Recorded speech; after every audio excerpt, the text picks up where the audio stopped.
Hello, नमस्कार मित्रों, भाइयों एवं बहनों, स्वागत है आपका इस सेशन के अंतर्गत। आज का ये सेशन आधारित है एक महत्वपूर्ण बायोग्राफी के ऊपर, जिसमें हम लोग बात करेंगे एक महान केनियन एथलीट, एक महान केनियन लॉन्ग रनर जिनका नाम है एलियड किपचोगे। उन्हें रनिंग की दुनिया में मोंक भी कहा जाता है, मनीष साधु भी कहा जाता है। वो बहुत ही कूल माइंडेड और वर्तमान समय में मैराथन की दुनिया में पीक पे हैं। वो पिछले 2 कंसेक्यूटिव जो ओलंपिक हुए हैं ना, उसमें गोल्ड मेडल उन्होंने ही प्राप्त किया है।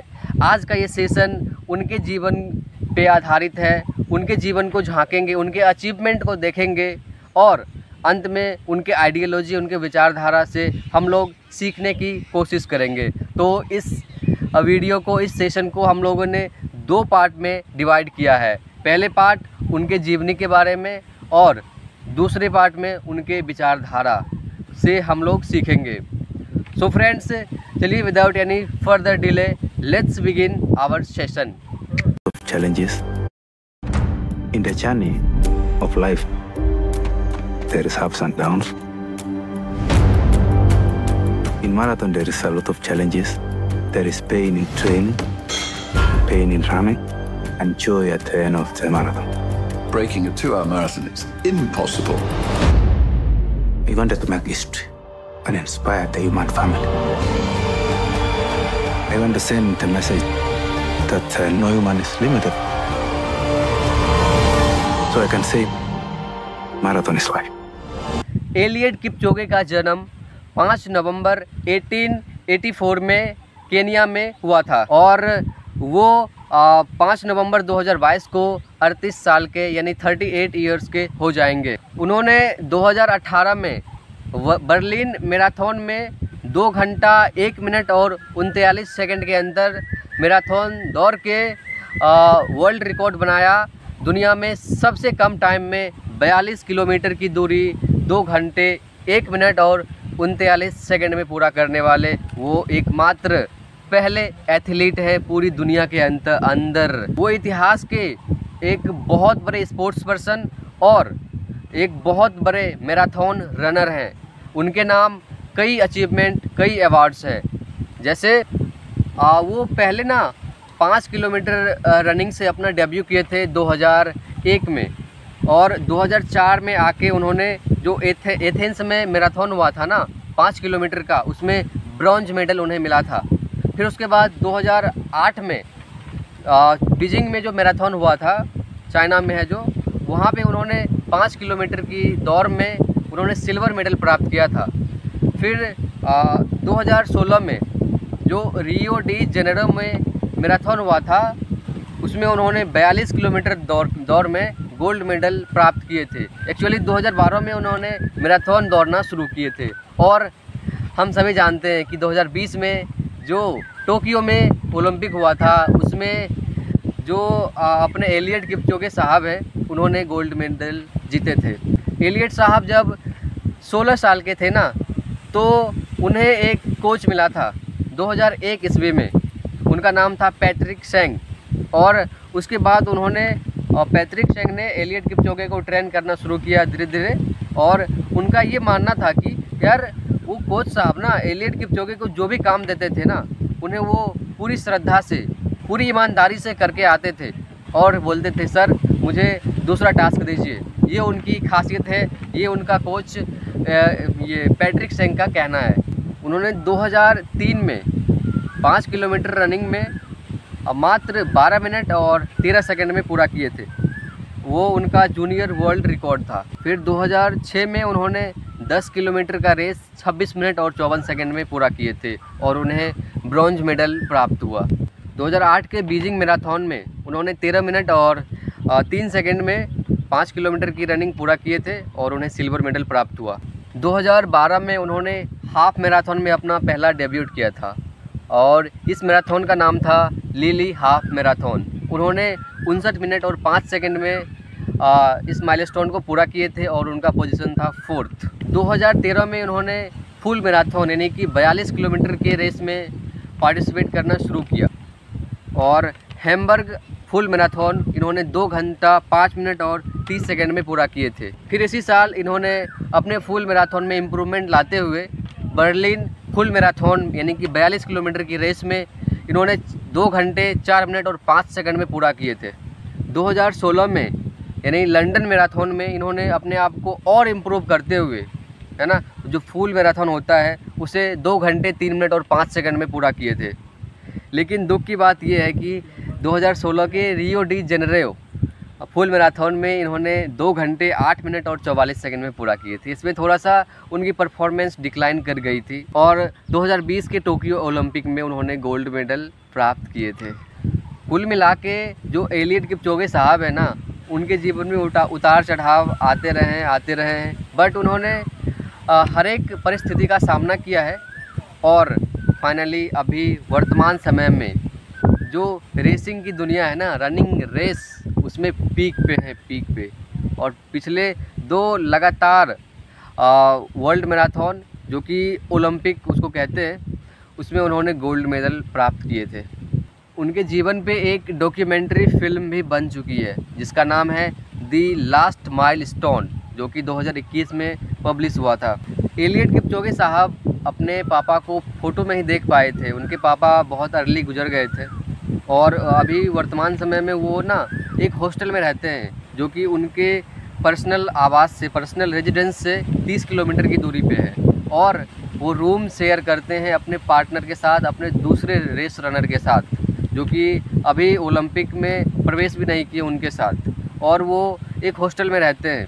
वहीं पे जब उनका बारी आता है तो बाथरूम भी साफ़ करते हैं, उनका बारी आता है तो कुकिंग भी करते हैं, है ना, यानी कि साफ़ सफाई भी करते हैं, सारा काम करते हैं। यानी कि उन्होंने कभी भी अपने सक्सेस को अपने माथे पे चढ़ने नहीं दिया और एक सिंपल ह्यूमन की तरह वो अपना जीवन व्यतीत करते हैं।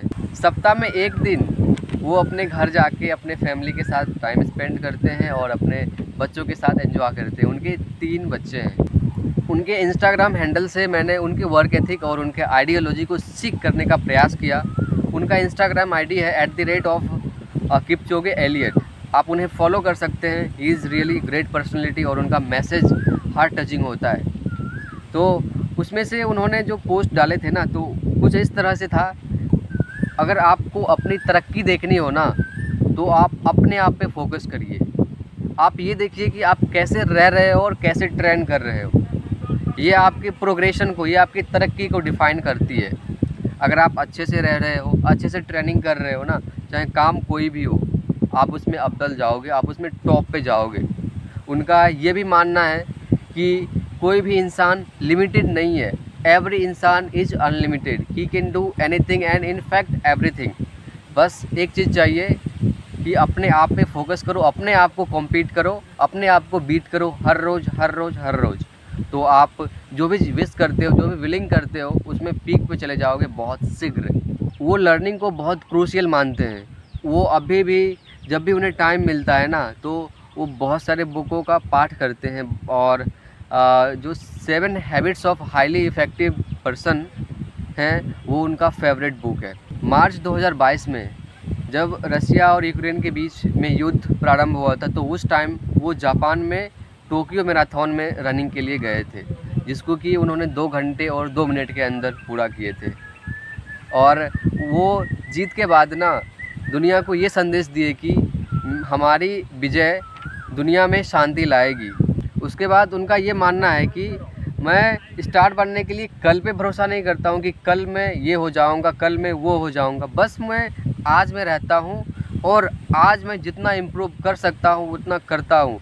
इनफैक्ट इतना तो ज़रूर करता हूँ कि जितना मैंने कल किया था उससे एक स्टेप डेफिनेटली आगे लेता हूँ आज। उनका ये मानना है और ये बहुत अच्छी बात है दोस्तों। यार हमें आज में रहना चाहिए, कल को बीट करिए। आने वाले कल जो होगा उसे सामना करने के लिए हम तैयार हैं। बस आज को कल से बीट करिए और अपने आप को बेहतर बनाइए। ये नहीं कि ये सोचते हम कल ऐसा बनेंगे, परसों ऐसा बनेंगे, तरसों स्टार बनेंगे, अब मैं ये ऐसा नहीं। आज जो करना है ना वो करिए, हर कुछ करिए जो कि संभव हो सके आज करिए। उसके बाद focused on what to come, जो आने वाली है ना उस पर फोकस्ड रहिए कि क्या आने वाला है। जैसे किसी का एग्जाम आने वाला तो उस पर टारगेट रखिए, उस पर फोकस रखिए, क्या मैं उस पर काम कर रहा हूँ। या फिर किसी का कोई स्पोर्ट्स में कोई मैच आने वाला है तो उस पर फोकस करिए कि हमें मैच में कैसा परफॉर्म करना है, या फिर कोई कंपटीशन हो, कोई प्रतियोगिता हो आने वाली, उस पर फोकस करिए और वर्तमान समय में काम करते रहिए। मैं लोगों को इस लेवल पे ट्रेन करता हूँ कि वो दूसरों को धक्का ना दे, क्योंकि यार जब आप लॉन्ग रन कर रहे हो, इनफैक्ट 42 किलोमीटर एज बहुत दूर होता है यार, उतने रनिंग करोगे तो आपका सारा जो बॉडी है वो क्या वर्क करने लगता है ना, और वहाँ पे अगर आप गिर जाओ तो फ्रैक्चर होने का चांस बहुत ज़्यादा होता है ना। तो इसलिए वो अपने जो साथी है ना उन्हें इस लेवल पे ट्रेन करते हैं कि वो किसी को गिरा ना पाए, किसी को ठोकर ना दे पाए। उसके बाद वो उनका जो फेवरेट फ्रूट है ना वो बनाना है, केला है। वो कहते हैं कि जब हम रनिंग करते हैं तो हमारा सारा पार्ट वर्किंग करता है और उन्हें बहुत ज़्यादा मात्रा में एनर्जी की रिक्वायरमेंट होती है, तो वो रनिंग के बाद केला खाना पसंद करते हैं। इनफैक्ट वो 1 डजन केला पर डे तो खा ही जाते होंगे। उसके बाद उनका ये मानना है कि जब दुनिया सो रही है ना उससे पहले उठ के जब आप रनिंग करते हो ना तो ये सबसे बड़ी हैप्पीनेस है इस संसार में। और सही बात भी है, जब आप रनिंग करते हो तो आपको प्लेजर फील होता है, और उस टाइम पे करो जब दुनिया सो रही है, जब पॉल्यूशन का लेवल हमारे शहर में कम है, तो मज़ा भी आता है और हमारा माइंड शांत भी होता है, हमारा बॉडी एक्टिव भी होता है और हम अल्टीमेटली खुश हो जाते हैं। एक्चुअली फ्रेंड्स, मैंने पिछले सेशन में रखा था रनिंग के ऊपर, जिसमें कि how running is important for us, और ये हमारे लाइफ में कैसे इम्पैक्ट डालती है, कैसे हम यहाँ से यहाँ जा सकते हैं। एक छोटी सी आदत अपना के, वो रनिंग है आधे घंटे की। ये सेशन रखा था मैंने जो कि 15 मिनट का है, और मैं उसका लिंक डिस्क्रिप्शन में डाल दूँगा। अगर आपने नहीं देखा तो डेफिनेटली देखिएगा, वहाँ से बहुत कुछ सीखने को मिलेगा और एग्जैक्टली आप समझ पाओगे कि यार हाउ रनिंग इम्पैक्ट अस, हम रनिंग करने से कैसे अपने आप को डेवलप कर सकते हैं, कैसे अपने आप को एक ग्रेट पर्सनैलिटी बना सकते हैं, उसके बारे में आप जान जाओगे। यही था कि उनके जीवनी और उनका आइडियोलॉजी आज हम लोगों ने प्रकाश डाला और उनसे कुछ सीखा, उनके अचीवमेंट के बारे में, उनके आइडियोलॉजी के बारे में। आशा करता हूँ कि आपको भी बहुत कुछ सीखने को मिला होगा, है ना। इसी तरह से सीखते रहिए और अपने जीवन में उनके आइडियोलॉजी को अपनाइए। मिलते हैं फिर अगले सेशन में किसी ग्रेट एनर्जी के साथ एक अच्छे टॉपिक पे। तब तक के लिए tata, see you in the next session very soon.